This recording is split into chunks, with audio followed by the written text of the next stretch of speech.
Good morning.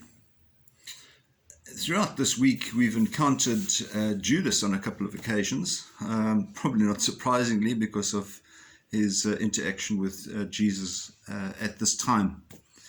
And the reading today that we see in our gospel is the interaction that Judas has when he goes along to betray Jesus, and he inquires of the Jewish leaders, "How much will you give me?"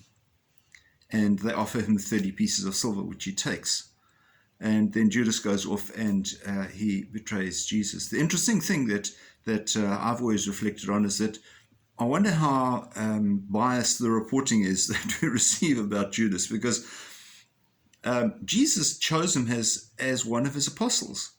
And there must have been a good reason for that, because he was with them for 3 years, and there was no talk of them discarding Judas during that time.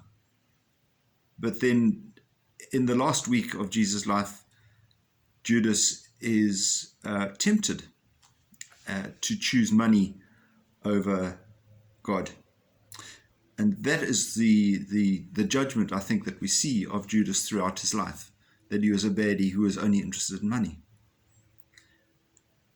Sadly, in these days, I think a lot of people are guilty of maybe the same sin, that we choose money over God, and that our ambition sometimes supersedes our desire or our knowledge of God, our desire to please Him, and our desire to grow in our relationship with Him. And perhaps we're not in the best position to judge Judas as harshly, because we too might actually fall into that trap. If we look around ourselves, there are so many people even today. We talk about corruption and dishonesty and so forth. People are choosing money over the good of others. Is that not the same sin that Judas was guilty of? The unfortunate thing for Judas is he didn't have the opportunity, or didn't have the courage, if you like, to go and seek the forgiveness of Jesus. Maybe didn't have the opportunity. And so he took his own life.